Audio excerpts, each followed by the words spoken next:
देश में आजादी से पहले स्वाभिमान सम्मान के साथ आगे बढ़ने का, डॉक्टर इंजीनियर बनने का, IAS IPS बनने का, पुलिस बनने का, वकील बनने का, जज बनने का कोई भी अधिकार नहीं था। पटेल समाज के लोग हों, सैनी समाज के लोग हों, मौर्य साक्य कुशवाहा समाज के लोग हों, उनके साथ साथ दलित समाज में जिनको आज हम शेड्यूल कास्ट के रूप में जानते हैं, चाहे वो चमार जाति के लोग हों, पासी जाति के लोग हों, वाल्मीकि जाति के लोग हों, धोबी जाति के लोग हों, कोरी खटीक जाति के लोग हों, उनको ये अधिकार अगर दिया है तो हमारे महापुरुषों ने अपने जीवन को संघर्ष के साथ समर्पित करके तभी अधिकार दिया है। आज ये मंच सज रहा है और यहाँ दलित पिछड़े वर्ग के लोग बैठे हैं और सामने भी उसी समुदाय के जो वंचित शोषित समाज है उनके बहुत जिम्मेदार लोग बैठे हैं। इस मंच पे हमें बैठने का, मुझे बोलने का, ये मंडप में सजाने का अधिकार भी बाबा साहब अम्बेडकर के संविधान ने हमें दिया है। उसके साथ साथ अगर आज इस देश में गांव के पंचायत के मेंबर से लेकर राष्ट्रपति भी महिलाएं बनती हैं, प्रधान भी बनती हैं, ये सारे अधिकार महिलाओं को भी डॉक्टर बाबा साहब अम्बेडकर के संविधान ने दिया है। अगर संविधान नहीं होता तो इस देश में महिलाओं को पैर की जूती समझा जाता था। बुरा ये है, जैसे हमारे पुराने नेताओं ने कहा है, मेरे भोले समाज तू दो बातें जान ले, एक तो पढ़ना लिखना बोलना सीख ले और दूसरा दुश्मन को पहचान ले। हम यहाँ दो दुश्मन में फर्क नहीं कर पाते और दुश्मन की मदद करते रहते और इस उम्मीद से मदद करते रहते कि ये हमारी जिंदगी में बदलाव करेगा। आपको मुझको सोचना चाहिए। मैं आपको एक घटना याद दिलाता हूँ कि आज जो आंदोलन हम चला रहे हैं, शायद मनीष भाई को भी उसका एहसास नहीं होगा कि इस आंदोलन में प्रजापति समाज का, अति पिछड़े वर्ग का कितना बड़ा योगदान है। मैं आज इस बात को स्पष्ट करूंगा तो आपको मेरी बात यहाँ से घर जाने के बाद याद रहेगी और आप इस बात को कहना शुरू करोगे तो मैं लिख के देता हूँ, एक बहुत बड़ा ऐतिहासिक परिवर्तन अति पिछड़े वर्ग के लोगों में आने का काम होगा। मेरी बात को आप याद करना और मेरी बात को गौर से सुनना। एक बार जब हम आजादी से पहले के समय में थे तो संत राम BA प्रजापति जी, आज मैं उनको नमन करूंगा, कोटि कोटि नमन, क्योंकि उनका बहुत बड़ा योगदान है। संत राम BA प्रजापति जी ने जाति पाति तोड़क मंडल बनाया और उन्होंने जो सभा रखी उसमें डॉक्टर बाबा साहब अम्बेडकर को मुख्य अतिथि बनाया। क्योंकि जाति के आधार पर छुआछूत भेदभाव था तो उन्होंने वहां के जो उच्च जाति के लोग थे, सामान्य जाति के लोग थे, उन्होंने मना कर दिया कि डॉक्टर अम्बेडकर जैसे शख्सियत को, चाहे वो कितना पढ़ा लिखा हो, लेकिन वो दलित पिछड़ी जातियों में जन्मा है, हम लोग मुख्य अतिथि नहीं बनने देंगे, हम उसका भाषण नहीं होने देंगे। संत राम BA प्रजापति जी इस बात से बड़े दुखी हुए। उन्होंने जाति पाति तोड़क मंडल का बहिष्कार कर दिया, उन्होंने उसको रद्द कर दिया और बाबा साहब अम्बेडकर ने वहां जाते वक्त जो भाषण तैयार किया था कि मैं इस जाति पाति तोड़क मंडल में जो संत राम BA प्रजापति जी ने मुझे मौका दिया है, मैं अपनी बात रखूंगा। उन्होंने जब वो सभा में नहीं जा पाए तो उन्होंने उस भाषण का एक किताब तैयार की। उस किताब का नाम है एनिहिलेशन ऑफ कास्ट, जाति का विनाश। उसी किताब को मान्यवर दीना भाना वाल्मीकि साहब ने मान्यवर काशीराम साहब को पढ़ने के लिए दिया। इतिहास को याद करना तब आपको जानकारी होगी। मान्यवर काशीराम साहब को वही जाति पाति तोड़क मंडल में जो भाषण देना था बाबा साहब को, वही किताब जो एनिहिलेशन ऑफ कास्ट के नाम से, जाति के विनाश के नाम से बाबा साहब अम्बेडकर ने लिखी, उसी किताब को मान्यवर काशीराम साहब ने 3 बार पढ़ा और पढ़ने के बाद क्लास 1 की नौकरी को लात मार के ये तय किया कि मैं अपने सोए हुए समाज को जगाने का काम करूंगा। महसूस करो, ना तो भाषण तो बाबा साहब के बहुत है, ना तो संत राम BA प्रजापति जाति पाति तोड़क मंडल बनाते, ना ये ताकतवर लोग बाबा साहब को उसमें आने से रोकते, ना ही दुखी होके बाबा साहब अम्बेडकर वो किताब लिखते, ना ही उस किताब को मान्यवर काशीराम साहब पढ़ते। तो अगर ना ही वो उस किताब को पढ़ते तो आज इस देश में बहुजन समाज में जागरूकता कैसे आती, इसका सारा समय आपको जाता है, इसके पूरे हकदार आप है। मैं आपको समझता हूं कि आपको वो हिस्सा नहीं मिला जो आपको मिलना चाहिए था। इस देश में लोकतंत्र इसलिए आया था कि जिनको आजादी से पहले कुर्सी बैठने का अधिकार नहीं था, उनको भी वोट के आधार पे, संख्या के आधार पे कुर्सी के बैठने का अधिकार मिले। उनके बीच के लोग भी पढ़ लिख के डॉक्टर इंजीनियर IAS IPS बने, वकील बने, जज बने और सरकारी नौकरियों में जाएं, प्राइवेट नौकरियों में जाएं, उद्योग रोजगार करें। देश में समानता लागू हो गई है, संविधान के आधार पर बराबरी आ गई है। तो वो इस साधनों के जरिए अपने घर परिवार की स्थिति बदले। लेकिन आप महसूस करके देखो, आज भी मजबूरी में हमारे लोगों को अपना पेट पालने के लिए यही काम जो हम पे थोपा गया था, उस काम को करने के लिए मजबूर होना पड़ता है। और जब जब हमारे बीच से कोई भी व्यक्ति खड़ा होता है जो हमारे दर्द को समझता है, तो वो हमारे लिए व्यवस्थाएं भी करता है कि इस काम से हटके हमें कुर्सी में बैठने का अधिकार मिले। आज तो बाबा साहब अम्बेडकर के संविधान की वजह से ये कलम की ताकत हमारे पास है। आज पाल प्रजापति कश्यप सैनी और तमाम जो है दलित पिछड़े वर्ग जातियों के बच्चे भी डॉक्टर, इंजीनियर, IAS, IPS बन सकते हैं। आप महसूस करो, देखो संकल्प इसको कहते हैं। जिन बाबा साहब अम्बेडकर को स्कूल के बाहर बैठने के लिए मजबूर किया, आपने पढ़ा होगा। जिन बाबा साहब अम्बेडकर को मटकी छूने से रोका गया, जो मटकी भी हमारे लोग बनाते हैं, जिसमें अपना पसीना लगाते हैं, जिसमें पसीना छूता है तब जाके बच्चों के पेट में रोटी आती है, उस मटकी को छूने से रोका गया। उसी बाबा साहब अम्बेडकर ने इस देश के तमाम शोषित वर्ग, वंचित वर्ग के लोगों को, इस देश की तमाम जाति धर्मों की महिलाओं को बराबरी का अधिकार दिलाने का काम संविधान के जरिए किया। ये होता है संकल्प। जब तक हम संकल्प नहीं लेंगे तब तक हमारी जिंदगी में बदलाव नहीं होगा। जो काम हमारे महापुरुष करके गए, जो उनके बीच बीच में समय समय पर आंदोलन चला, काम आगे बढ़े, ये लोकतंत्र है। जितनी जितनी संख्या बारी उसकी उतनी हिस्सेदारी। आपकी संख्या प्रदेश में नहीं, देश भर के स्तर पे बड़े पैमाने पे है। जहाँ कम संख्या है वहाँ कम हिस्सेदारी, और जब ज्यादा संख्या है वहाँ ज्यादा हिस्सेदारी मिलनी चाहिए। जब तक आपके बीच के लोग, मनीष भाई जैसे लोग कुर्सी पर नहीं बैठेंगे, विधायक नहीं बनेंगे, MP नहीं बनेंगे, मिनिस्टर नहीं बनेंगे, चीफ मिनिस्टर नहीं बनेंगे, तब तक आपकी जिंदगी में कोई बदलाव नहीं होगा। क्योंकि जब तक कलम की ताकत इनके हाथ में नहीं आएगी तब तक ये कानून नहीं बना पाएंगे, कानून को लागू नहीं करा पाएंगे। कानून ना बनेगा ना लागू होगा तो बदलाव कैसे होगा, आप बताओ। सभी तरह के बदलाव वो राजनीतिक शक्ति के जरिए होते हैं। इस देश में लोकतंत्र, लाठियों से कोई बदलाव नहीं होता। लाठियों से आप एक आदमी को पीट सकते हो, 100 आदमियों को पीट सकते हो, लेकिन विचार एक ऐसा हथियार है जो लाखों लोगों में बदलाव पैदा करता है। जितने लोग यहाँ बैठे हैं, अगर यही लोग ठान ले, मैं लिख कर देता हूँ कि पूरे उत्तर प्रदेश में एक ऐसा संघर्ष, एक ऐसी क्रांति जन्म ले देगी जिस क्रांति को रोक नहीं पाएगा। मैं धन्यवाद दूंगा दारा सिंह जी का।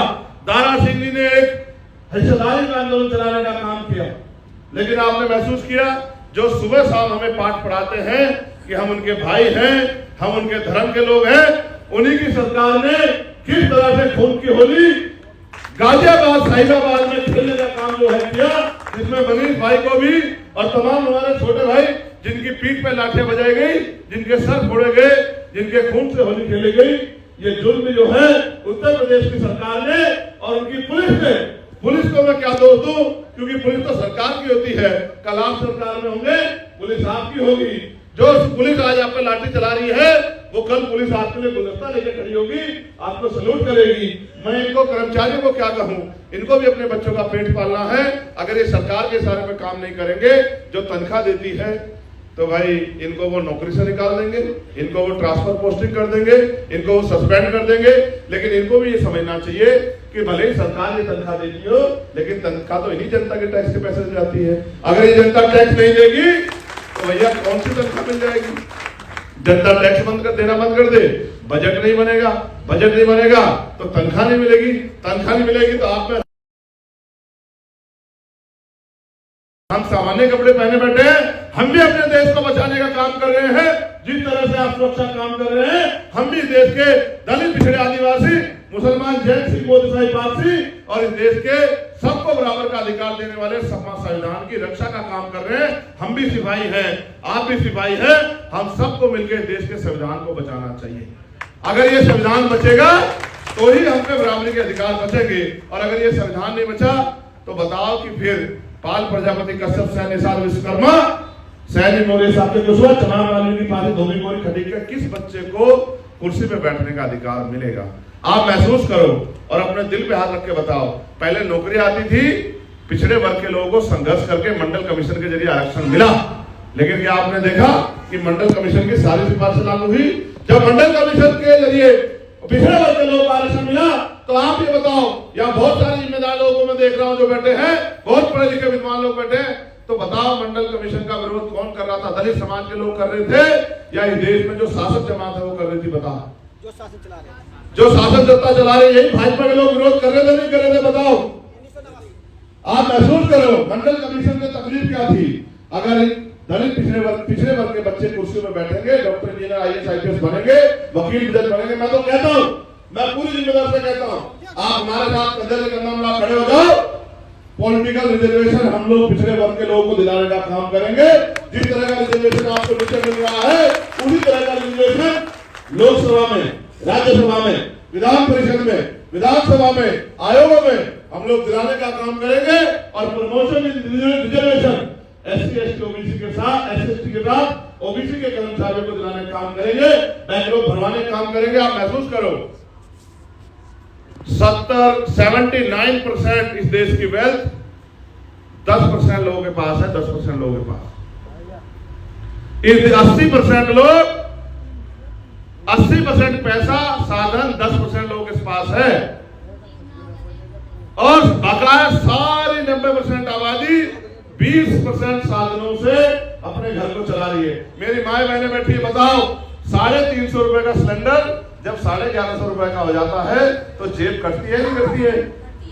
जब 400-500 रुपए, 120-30 रुपए का आने वाला बिल और 400-500-600 रुपए का आता है, और बिल ना जमा करने पे कनेक्शन काट देते हैं, तो तकलीफ होती है, नहीं होती है?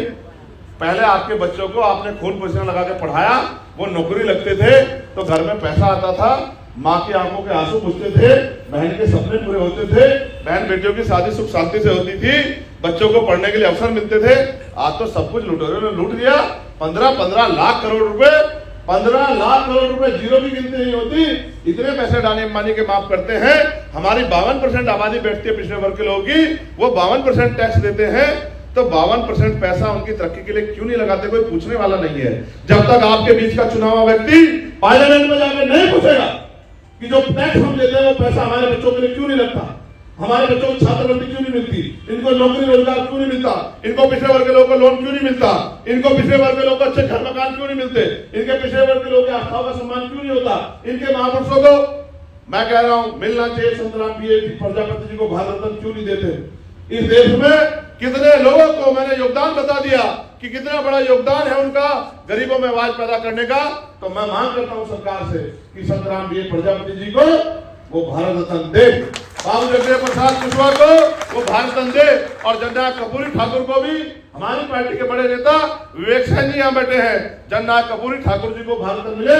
इसकी मुहिम भी सबसे पहले हमने चलाने का काम किया था। वो तो चुनाव के समय उनको लगा कि ये पिछड़े वर्ग की वोट ले लो, इसलिए उन्होंने भारत रत्न दिया।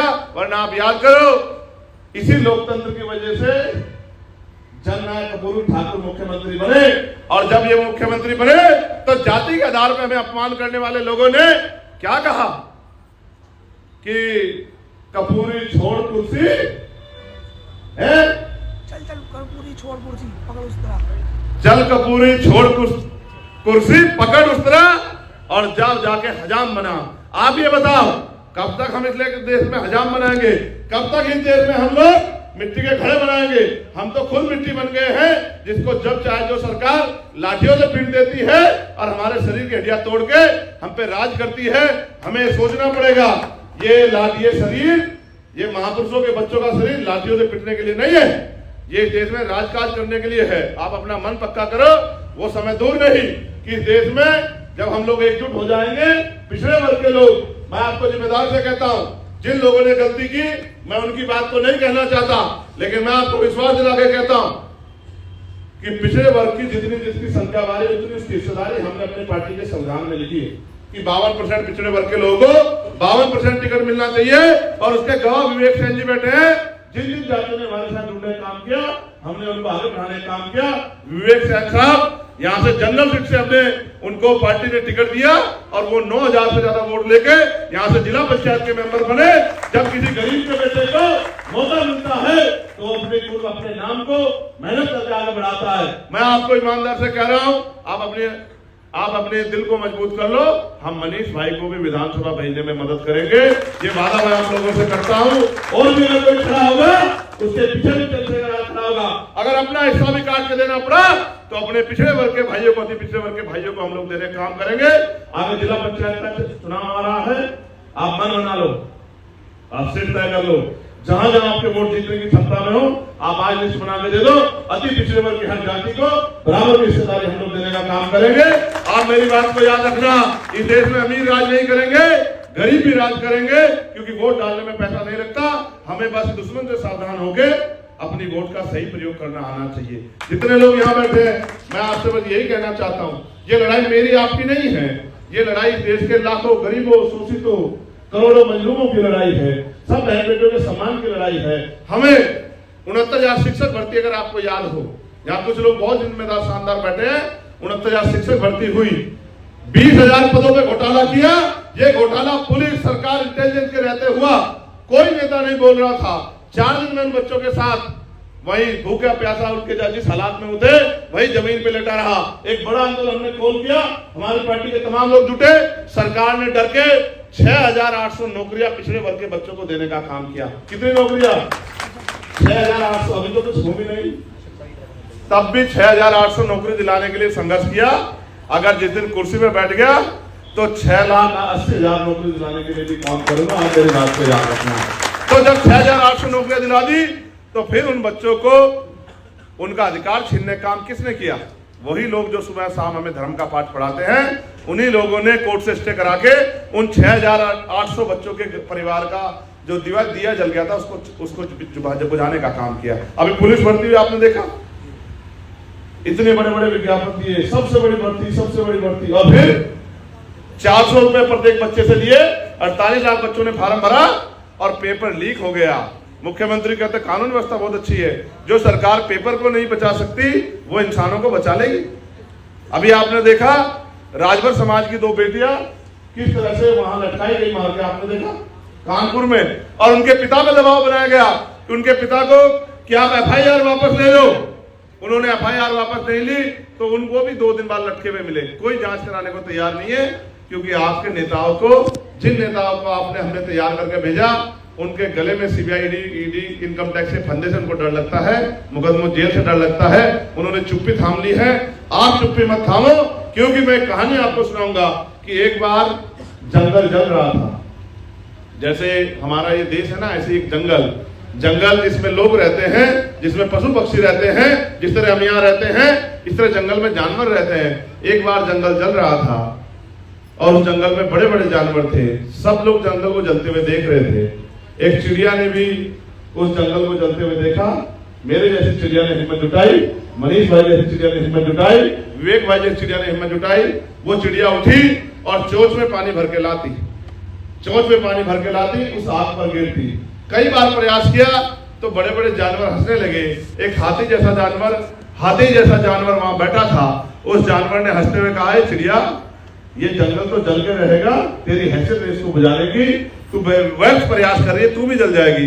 चिड़िया ने बड़ा शानदार जवाब दिया कि हाँ, मुझे पता है कि मैं जल जाऊंगी, हाँ मुझे पता है कि मेरे प्रयास से आग नहीं बुझेगी, लेकिन आप जैसे ताकतवर लोग इस जंगल को बुझा सकते हो, लेकिन आप बैठ के तमाशा देख रहे हो। इतिहास लिखा जाएगा जंगल का, मेरी गिनती वफादारों में होगी, और उनकी गिनती जो जंगल को जलने से नहीं बचा रहे हैं, उनकी गद्दारों में होगी। आज भी ऐसा ही दौर है। एक तरफ भारतीय जनता पार्टी के नेता ने अभी कहा, आपने सुना होगा कि हमें 400 प्लस सीटें दे दो, हम इस देश के संविधान को बदल देंगे। संविधान को नहीं, आपको जो समानता का अधिकार मिला है, उस अधिकार को बदलना चाहते हैं वो लोग। क्या आप चाहते हो देश से समानता खत्म हो जाए? नहीं। क्या आप चाहते हो पहले जैसा देश बन जाए? पहले जैसा जाए, इनको मेरी माओ बहनों को बताना पड़ेगा। पहले देश ऐसा था, अगर किसी की मृत्यु हो जाए तो उसकी पत्नी को जिंदा जलाते थे इस देश में, सती प्रथा के नाम से। जिंदा उंगली जला के देखो, एक एहसास हो जाएगा। जब उन बहन बेटियों को कुप्रथाओं के नाम पे इस देश में जिंदा जलाया जाता था और उनको प्रथाओं का नाम दिया जाता था। इस देश में बहुत महिलाओं ने बहुत जुल्म सहे। इस देश में बाल विवाह होता था, जो बच्ची उस रूप से तैयार भी नहीं हुई स्वास्थ्य के रूप में, उसका भी बाल विवाह होता था, उसको भी तमाम तरह की मुसीबतों का सामना करना पड़ता था। आज भी इस देश में कुप्रथाएं हैं, जाति के आधार पर कुप्रथाएं हैं और दहेज के आधार पर कुप्रथाएं हैं। तमाम तरह की ऐसी परंपराएं हैं जो महिलाओं का दम रोकती है। उन कुप्रथाओं से महिलाओं को निकालना है और इन महिलाओं को स्वाभिमान सम्मान का जीवन देना है। क्योंकि जिन बाबा साहब अम्बेडकर को हम नेता मानते हैं, उन्होंने कहा, मैं किसी भी देश की तरक्की उस देश में रहने वाली महिलाओं की तरक्की से मापता हूँ। मैं किसी भी समाज की तरक्की उस समाज में रहने वाली महिलाओं की तरक्की से मापता हूँ। मैं इसलिए कहता हूँ कि बाबा साहब अम्बेडकर सभी के लिए न्याय प्रिय थे, सभी को बराबरी का अधिकार चाहते थे, सभी को स्वतंत्रता देना चाहते थे। भारतीय संविधान ने सबको स्वतंत्रता दी है। हम सबका प्रयास होना चाहिए कि ये संविधान बचे। ये संविधान बचेगा, हमारे हक अधिकार बचेंगे, हमारे हक अधिकार बचेंगे तो फिर हमें आगे बढ़ने का मौका मिलेगा। एक आखिरी कहानी सुना के मैं अपनी बात को विराम दूंगा। ये कहानी अपने हमारे नौजवान साथियों के लिए है। ये उनके जीवन में मार्गदर्शन देगी, उनके जीवन में एक नई उम्मीद पैदा करेगी। नाउम्मीद नहीं होना चाहिए। समय बहुत कठिन हो सकता है लेकिन कोई काम नामुमकिन नहीं। क्या लोग चांद पे नहीं गए? गए हैं ना? तो जब लोग चांद पे जा सकते हैं तो आप भी अपनी मंजिल को पा सकते हैं। मैं बस आपको बताना चाहता हूं, एक बार मान्यवर काशीराम साहब किसी रास्ते से गुजर रहे थे। ये बात मैं इसलिए रोज बताता हूं कि ये बहुत जिम्मेदारी की बात है, आप लोगों को सुननी चाहिए। एक बार काशीराम साहब अपने साथियों के साथ गुजर रहे थे।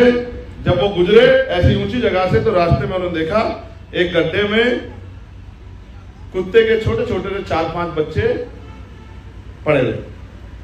एक उन्होंने आवाज सुनी तो वो उस गड्ढे की तरफ उन्होंने देखा तो एक बच्चा कुत्ते का छोटा सा पिल्ला, वो जिसकी ऊंचाई कम थी, जो गड्ढा पार नहीं करता, वो उस गड्ढे से निकलने का प्रयास कर रहा था। बाकी 3-4 लोग कुत्ते के बच्चे आपस में लड़ रहे थे, खुश हो जाते, एक दूसरे के पंजा मारते, फिर वहीं लेट जाते। साहब थोड़ी देर देखते रहे। जब उन्होंने महसूस किया कि निकलना चाहता है, साहब ने उसका पैर पकड़ा, उसको गड्ढे से बाहर निकाल दिया और निकाल के अपने रास्ते चले गए। जब साहब अपनी मंजिल पर पहुंच गए और मंजिल पर रुक गए तो उनके साथियों ने उनसे पूछा कि साहब आज हमने कुछ अलग देखा। आप समानता की बात करते हो, सबके हित की बात करते हो, लेकिन आज हमने देखा कि वहां 4-5 बच्चे पड़े थे, आपने एक को निकाला, 3-4 को वहीं छोड़ दिया। तो साहब ने अपने साथियों को समझाते हुए कहा कि भाई जो मैंने देखा आपने भी देखा? तो उन्होंने कहा जी देखा। तो उन्होंने कहा तुमने नहीं देखा, मैंने देखा कि उनमें से एक ही निकलने का प्रयास कर रहा था, बाकी तो उस गड्ढे में ही खुश थे। अगर मैं उनको निकाल भी देता तो वापस गड्ढे में कूद जाते। जब तक वो उस गड्ढे में से निकलने का प्रयास नहीं करेंगे तब तक उन गड्ढों में से उनको कोई नहीं निकाल सकता। और जिस दिन वो निकलने का प्रयास करेंगे कोई और काशीराम आके उनका हाथ पकड़ के निकाल देगा। जिस दिन आप निकलने का प्रयास करोगे तो आपको चंद्रशेखर आजाद का हाथ हमेशा ऐसे मिलेगा जो आपको इन गड्ढों से निकालने का काम करेगा। स्वाभिमान सम्मान के जीवन में जो अवसर हम लोग मदद करा सकते हैं उनको दिलाने का काम करेगा। इसलिए मैं आपसे अपील करता हूं, अपनी ताकत को इधर उधर बेकार मत करो। अपनी ताकत को, अपनी वोट को चंद्रशेखर आजाद के साथ जोड़ के 1 और 1 11 हो जाएंगे। हम सब लोग मिलकर ताकतवर हो जाएंगे। आप समाज के बीच में जाके इस बात का प्रचार प्रसार करो कि हमें इस बार किसी अमीर को नहीं, अपने बीच के हमारे जैसे हमारे संघर्षशील साथी चंद्रशेखर आजाद को, हमारे भाई को मजबूत करना है। अगर आप इस प्रचार प्रसार काम करने लगे, मैं आपको कहता हूं बड़े बड़े दरख्तों की नींव हिल जाएगी। और जो आज आपकी हैसियत नहीं समझते, इन्होंने मुझसे कहा था, वो कहां गया मेरा एक छोटा भाई, इन्होंने मुझे बताया जब लाठी लगने के बाद ये आए, इन्होंने मुझे बताया, मैं वो बात कहना नहीं चाहता। जब ये कैसे कहीं गए थे कि साहब हम गए थे एक पार्टी में टिकट मांगने के लिए, उन्होंने कहा रहे तुम तो फलानी पार्टी के फलाने जैसे हो, तुम जाके काम कर लो, तुम्हें अनाज मिल रहा है, अनाज मिल रहा है, ये खा के जी लो। मैं इसलिए आपसे कह रहा हूँ, मेरा काम किसी को बुरा कहना नहीं है, मैं आपसे कह रहा हूँ आप अपने काम को जिम्मेदारी से कंधों पर उठा लो और आप ये कहना शुरू कर दो, कुछ तो मनीष भाई ने काम कर दिया, कुछ आप मिलजुल के कर दो, बाकी कोई काम दुनिया में नामुमकिन नहीं। आपकी गाड़ी यहीं से पटरी पे चढ़ जाएगी और एक बार ये गाड़ी दिल्ली की तरफ जाएगी तो आराम से आप इसमें बैठना, आपका भी दिल्ली का सफर आसान हो जाएगा। ये गाड़ी दिल्ली लखनऊ सब जगह जाएगी। आप मेरे पास से अरे जब ये इंजन खड़ा हो जाएगा तो आप कितने डब्बे जोड़ लेना, कितने डब्बे जोड़ लेना, ये इंजन बड़ा ताकतवर है। ये इंजन, इसमें ईंधन की भी कमी नहीं है, इंजन दौड़ता जाएगा। दलित वर्ग के लोगों को, पिछड़े वर्ग के लोगों को, मुस्लिम समाज के लोगों को, आदिवासी समाज के लोगों को, सारी महिलाओं को, सबके स्वाभिमान सम्मान की रक्षा करते हुए इंजन दौड़ता हुआ जाएगा और आपको आपकी मंजिल पे लेके जाएगा। आपने मुझे वीडियो को ज़्यादा से ज़्यादा लाइक करें, चैनल को सब्सक्राइब करें और कमेंट ज़रूर करें ताकि हम ज़्यादा से ज़्यादा आगे बेहतर से बेहतर वीडियो बना सकें। जय भीम, जय भारत, जय मंडल, जय कांशीराम।